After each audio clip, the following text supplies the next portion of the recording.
Hello everyone, जय माता दी। एक बार फिर आपका स्वागत है हमारे इस नए वीडियो में।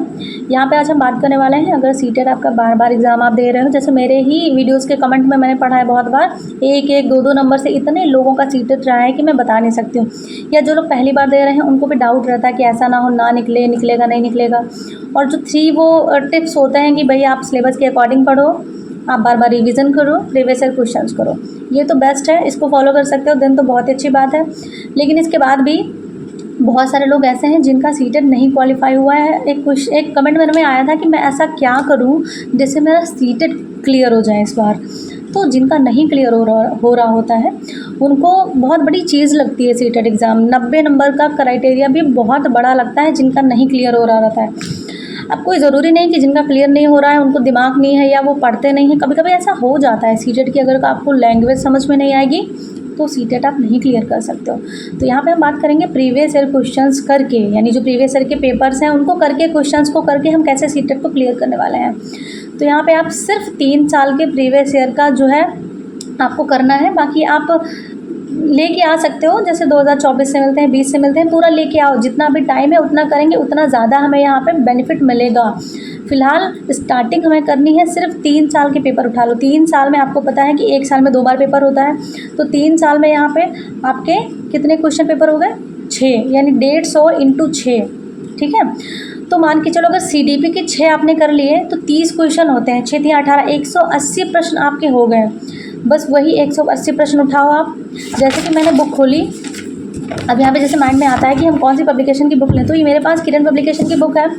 इसका जो कंटेंट है वो अच्छा दिया हुआ है, मतलब प्रश्न दिए हुए हैं, पीछे प्रॉपर आंसर दिया हुआ है। इस तरीके से मैं इसकी कमियां भी बताऊंगी, क्योंकि मैं ऐसा कोई ये स्पॉन्सर्ड वीडियो नहीं है कि भाई मुझे इसकी अच्छाइयाँ ही बतानी है और मेरे को जैसे तैसे करना। नहीं, मैं जितनी भी बुक बताती हूँ अगर मुझे अच्छी लगती है, यूज़फुल होती है आपके लिए, अगर उसमें मिसप्रिंट है या जो भी चीज़ें हैं मैं वो क्लियर करती हूँ कि भाई हैं तो हैं, जो बुक अच्छी है वो है, ठीक है। तो ये चीज़ें हैं, सब कुछ इसका अच्छा है। मतलब पहले यहाँ पे प्रश्न दिए हुए हैं 150 प्रश्न, बाद में यहाँ पे वो करके हिंदी का अलग आंसर शीट दी हुई है, उसके बाद में जो व्याख्या दी हुई है ना वो काफ़ी अच्छी है। सिर्फ उस क्वेश्चन की ऐसा नहीं है कि डायरेक्टली आंसर लिख दिया, उत्तर 2 सही है, क्यों सही है। वो जो व्याख्या है, अगर आपके 4 ऑप्शन हैं, उनको लग रहा है कि चारों, तो कभी कभी ऐसा होता है कि 5 पॉइंट ऐसे नीचे व्याख्या में जोड़ दिए जो अगर आप पढ़ेंगे ना तो आपका वो टॉपिक ही क्लियर हो जाएगा। तो ऐसी चीज़ें इसमें अच्छी हैं। लेकिन इसकी बस एक ही कमी है, इसमें आपको मिसप्रिंट बहुत देखने को मिलती है क्वेश्चंस में। मतलब जैसे क्वेश्चन में यहाँ पे दिख रहा है 6 का बी, आंसर देखोगे आपको 6 का डी दिख रहा होगा। फिर आप क्या करोगे भाई, आंसर अगर पहली बार पढ़ रहे हो तो आपको लगेगा 6 का डी है, आपने डी वाले के तरीके से चीज़ें पढ़ी। अब यही 1 नंबर आपका एग्ज़ाम में खा सकता है। तो वो चीज़ें इसमें थोड़ी सी कमियां हैं। अगर अपडेटेड मिल जाती है तो आप ये वाली ले सकते हो, नहीं तो मैं पहले ही बता दे रही हूँ, इसमें मिसप्रिंट आपको बहुत ज़्यादा देखने को मिलेंगी। बाकी अगर कोई दूसरी बुक, कोई अदर पब्लिकेशन की बुक आपको ऐसी मिले जिसमें पहले क्वेश्चन हो, फिर आंसर हो, फिर प्रॉपर तरीके से व्याख्या दी हो, वो बहुत अच्छी है। तो आपको करना बस ऐसा है, पहला पेपर उठाओ जो भी पिछला हुआ है, ठीक है, उसी को उठाओ, डायरेक्टली जुलाई वाला उठा लो, उसको करो। और पहला क्वेश्चन देखो, जैसे आपको यहाँ पे दिख गया कि भाई अभी मैं थोड़ा सा किसी का देखती हूँ, जैसे यहाँ पे प्रतिभाशाली बच्चे, ठीक है, या फिर जैसे प्रगतिशील शिक्षा आपको दिख गई। अब आप नोट करो प्रगतिशील शिक्षा और वो पूरा टॉपिक क्लियर करो, यूट्यूब पे डाल लो, या फिर अगर आपके पास कोई बुक हो, नहीं हो तो यूट्यूब पे डालो, आपको मिल जाएगा कहीं ना कहीं। वो टॉपिक पूरा क्लियर करो, बुक ले लो तो भी अच्छी चीज़ है, ठीक है। तो अगर सिर्फ आप ऐसे ही पढ़ोगे कि भाई 30 अगर क्वेश्चन लगाए तो जितने भी टाइप आए, और इसमें जैसे 15 आपके क्वेश्चन ऐसे होंगे जो थ्योरी से आए होंगे, तो वो जितनी भी थ्योरी आपको अलग अलग देखने को मिले, जैसे आपको जीन प्याजे से 2 क्वेश्चन, 3 क्वेश्चन, 4 क्वेश्चन देखने को मिले। जीन प्याजे पूरा आपने क्या किया, जितने भी इंपॉर्टेंट चीज़ें हैं आपने सब कुछ उनके बारे में समझ लिया, कितनी उन्होंने अवस्थाएं बताई हैं, कौन सी अवस्था में क्या होता है, कौन सा चेंजेस होता है, क्या पूछा जा सकता है, ठीक है।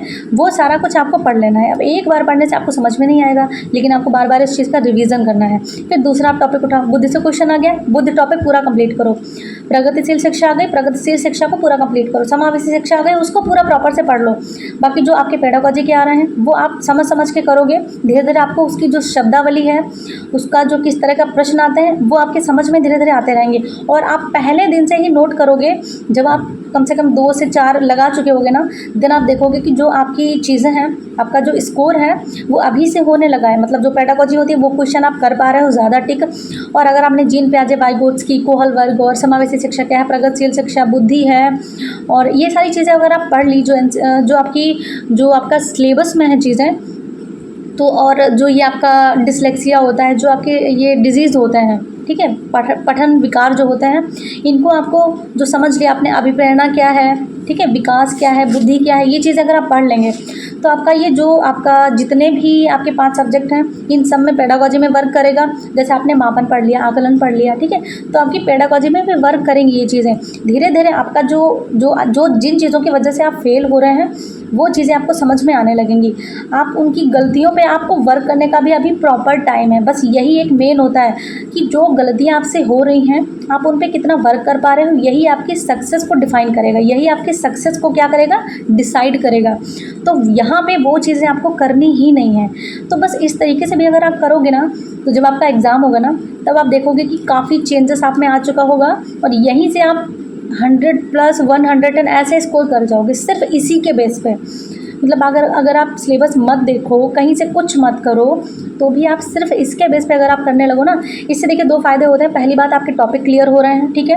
अब भाई जो भी क्वेश्चन आए हुए हैं, सिलेबस ही तो है हमारा, तो सारे यहीं से आप टॉपिक क्लियर कर लो, जो भी चीज़ें हैं एक लगाओ। दूसरे में आपको काफ़ी सेम चैप्टर से चीज़ें मिलेंगी, काफ़ी जो क्वेश्चन होंगे सेम टॉपिक से होंगे।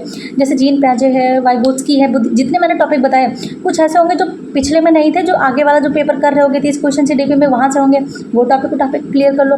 बहुत छोटा सा इन चीज़ों को लिखो, जैसे जब रिवाइज़ करो ना तो आपको पता हो कि ये मोस्ट इंपॉर्टेंट चीज़ें हैं, क्योंकि आपके सीटेट में यही चीज़ें आ रही हैं। तो यहाँ पे आपका स्कोर बहुत अच्छा हो जाएगा अगर इस तरीके से भी आप पढ़ाई करते हो। बाकी जो गलतियाँ हो रही हैं उन पे वर्क करने का अभी प्रॉपर टाइम है, तो सिर्फ इसके बेस पे आप चीज़ें करोगे। नोट्स बनाना है तो सिर्फ इसके बेस पे बनाओ। और जो आपका EVS का है, ठीक है, पहली बात तो आपको ये चीज़ें करनी है जो यहाँ पे हैं, और इस तरीके से अगर पीछे दिया होगा ना तो उसी से आपके टॉपिक क्लियर हो जाने हैं। जैसे आपने CDP का कोई क्वेश्चन उठाया, आपको व्याख्या देखनी है, भाई आप क्वेश्चन के बाद व्याख्या पढ़ लोगे, आधा तो आपका टॉपिक वहीं से क्लियर हो जाएगा, आपके 4 क्वेश्चन तो वहीं से बन जाएंगे। तो ये चीज़ें यहाँ पे ऐसे करोगे। थोड़ा सा होता है ना कि अगर चीज़ें नहीं हो रही हैं तो थोड़ा सा टाइप चेंज करके देखो, थोड़ा सा उसका तरीका चेंज करके देखो। जैसे कि कोई एग्ज़ाम अगर आपसे नहीं क्वालिफाई हो रहा, तो भाई एक चीज़ तो है कि भाई हम सही तरीके से नहीं कर रहे हैं, उसको हम समझ नहीं पा रहे हैं चीज़ों को, तो तरीका बदलते हैं चीज़ों को करके। और इस तरीके से जैसे शॉर्टकट ये मानो भी तो नहीं भी है भाई, सब कुछ सिलेबस के अकॉर्डिंग है, तो सिलेबस ही तो हम पढ़ रहे हैं, अलग से देख रहे हैं। ऐसे हमारा सिलेबस है, हमको नहीं पता है कि कहाँ से क्या आता है। भाई हमने नोट करके सिलेबस CDP का रख लिया, EVS का रख लिया, मैथ का रख लिया, लेकिन हमें ये थोड़ी पता है कि ये हम कुछ ऐसा पढ़ रहे हैं समावेशी शिक्षा, हमें नहीं पता है कि यहाँ पे 2 क्वेश्चन आएंगे, 4 आएंगे। लेकिन जब हम प्रीवियस ईयर क्वेश्चन करके पढ़ेंगे तो हमें पता है कि भाई यार इस वाले में तो जीन पियाजे के 4 क्वेश्चन आए हैं, तो यानी ये ज़्यादा इंपॉर्टेंट है। कोहल वर्ग से तो यार 3 क्वेश्चन मिले हैं और बुद्धि का तो 1 क्वेश्चन आता है। इस तरीके से आपको चीज़ें भी पता हो जाएंगी ना कि कहाँ से कितने क्वेश्चन आ रहे हैं, तो वो चीज़ आपके लिए आगे चल के बहुत ज़्यादा फ़ायदेमंद साबित होगी। तो ये चीज़ें ट्राई करिएगा। मैं चाहती हूँ कि जैसे आप लोग जैसे पूछते हो कि मैं क्या करूँ कि मेरा पेपर निकले, तो बस यही अप्लाई करके देखो। और कोई भी बुक लेने से पहले, भाई मैं देखो पहले बता रही हूँ, इसमें मिसप्रिंट बहुत है, अगर अपडेटेड बुक आपको मिल रही है तो आप ले सकते हो। और कोई भी बुक लेने से पहले देखो जाके कि ऐसा ना हो कि उसी के नीचे आंसर दिया, उसी के नीचे जब आंसर दिया होता है ना तो चीज़ें थोड़ा सा वैसी हो जाती हैं, हम कितना भी इग्नोर करें हमें नीचे का आंसर पहले ही दिख जाता है। तो वो चीज़ें ना हो, आंसर बाद में दिया हो, प्रॉपर तरीके से उसका डिस्क्राइब किया हो, व्याख्या भी दी हो, इतना आप ध्यान रखेंगे, आपका सीटेट डेफिनेटली निकल जाएगा। अच्छा स्कोर करेंगे आप, और मेरे जो वीडियो उसके नीचे कमेंट भी करेंगे आके। तो कुछ चीज़ें फॉलो करिए और आपका एग्ज़ाम अच्छा जाएगा। आई होप आप सबका एग्ज़ाम क्लियर हो जाएगा। भाई किसी को परेशान होने की कोई ज़रूरत नहीं है, बिल्कुल परेशान मत होइए, आप सबका एग्ज़ाम क्लियर हो जाएगा। पहली बार दे रहे हैं तो भी हो जाएगा, 2-3 बार दे चुके हैं तो भी इस बार आपका एग्ज़ाम क्लियर हो जाएगा। बाकी कोई डाउट हो तो आप हमें कमेंट सेक्शन में बताइएगा, कौन सा टॉपिक ऐसा है जो आपको समझ में नहीं आ रहा है जिस पर मैं वीडियो बनाऊँ, ज़रूर बताइएगा कमेंट सेक्शन में। मिलता है नेक्स्ट वीडियो में। Thank you so much for watching.